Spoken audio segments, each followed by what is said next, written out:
Venus in conjunct Chiron in the natal chart. Now, if you, some of you may remember when I first started my YouTube astrology channel, I did a series on the aspects in the natal chart. They're a little bit concise, and some people may have referred to them as snappy.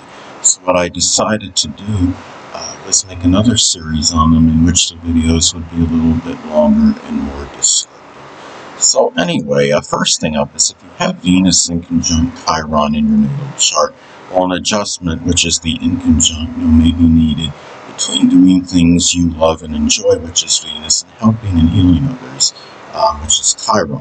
One or the other may be overemphasized. You may be so dominated by, doing things that you love and enjoy, that you feel comfortable with, which is Venus, and to the exclusion or expense of helping and healing others, which is Chiron, or, the other way around. It could be where you're dominated or, you're monopolized by just simply helping and healing others to the expense of your own, enjoyment, the things that you really, do enjoy for yourself. So, the key is to find the balance and equilibrium between the two.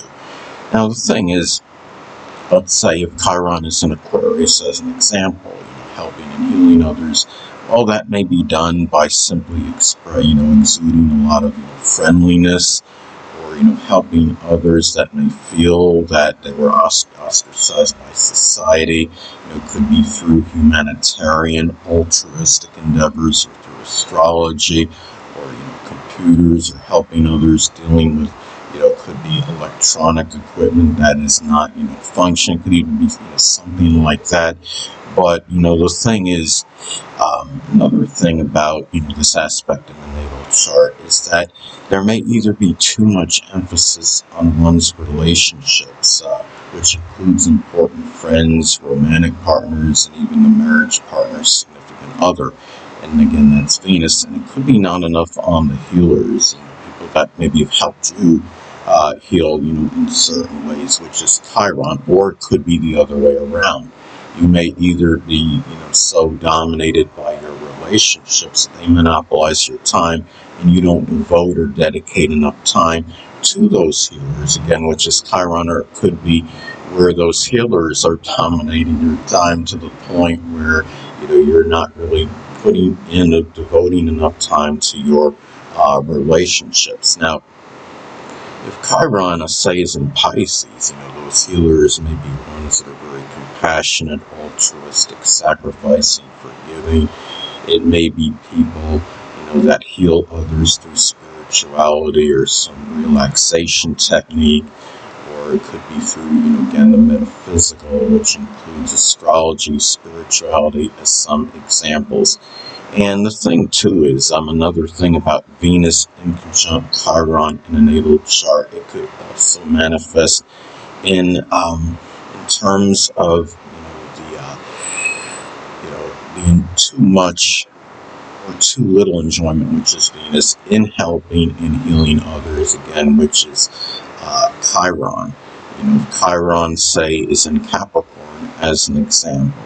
You may help and heal others in matters of, maybe their social status, stature in life. It could be matters pertaining to one's reputation or to success that they've attained. It may be matters with the career and general responsibilities. It may be done simply, healing others may be done simply in a very, structured, consistent, and disciplined manner. But there may be just sometimes where there's just an exorbitant amount of enjoyment in doing this, and then other times the enjoyment may simply be non-existent.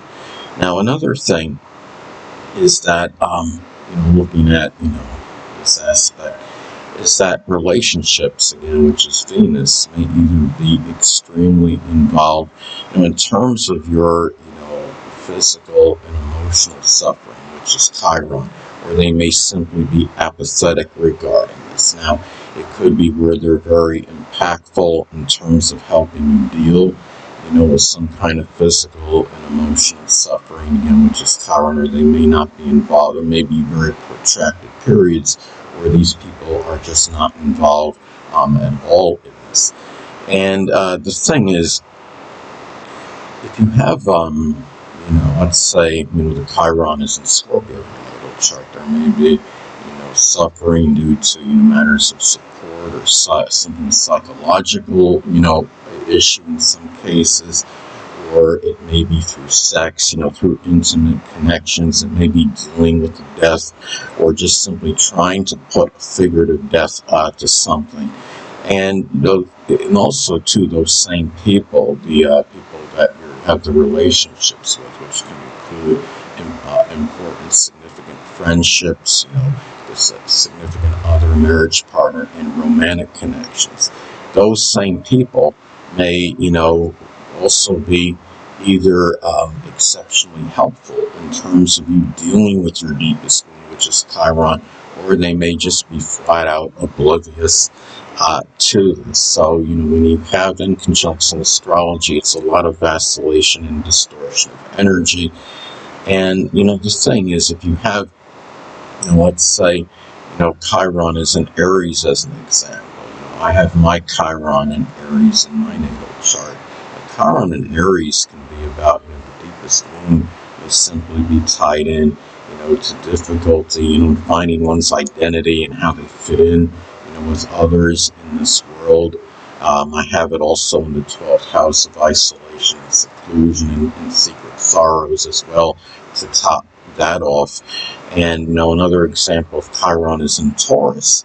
It's another example, deepest wound may be tied in with one's self-worth, or it could be their monetary situation, or things that he or she may have valued may have been to one's detriment, as some examples.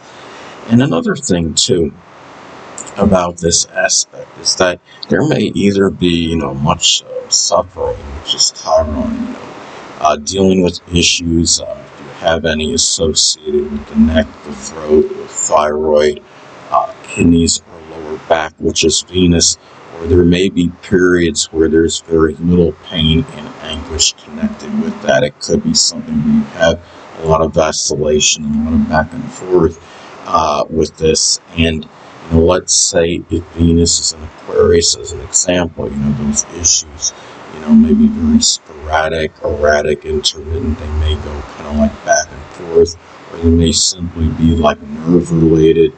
Venus and Taurus may be more persistent, enduring, type of stubborn, type of, issues, unfortunately, as some examples. And also, too, another way that this aspect may be expressed in the natal chart is that you may either exceptionally emphasize helping and healing others, which is Chiron, in relationships, or in money and self-worth, as far as relationships, money, and self-worth goes, which is Venus. Or there may be extensive periods where you don't, really do much at all for those people, and you put them to the back burner, so to speak.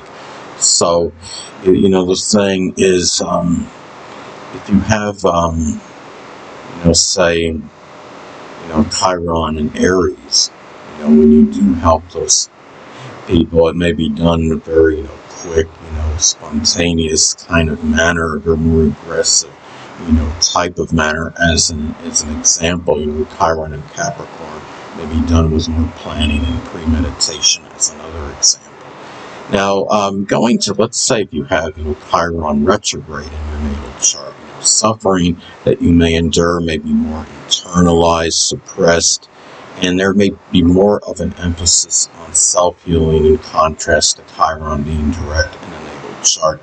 Now, another way that Venus inconjunct Chiron may be expressed in the natal chart is that there may be vacillation between having that tremendous enjoyment, which is Venus, in astrology, or there may be none at all. Astrology being connected with Chiron, and of course the enjoyment is Venus. Now, if say if you have the Chiron in Gemini as an example, you may express a lot of diversity in astrology, learning about manifold facets and branches that are connected with it. If Chiron is in Aquarius, you may actually have some very unique ideas that are associated with astrology, Chiron and Capricorn may be more, conventional or traditional, in terms of your outlook, more orthodox, as far as astrology goes, as some examples. Anyway, people, that'll conclude this YouTube astrological segment. Until next time, Edwin Leonard saying, stay well.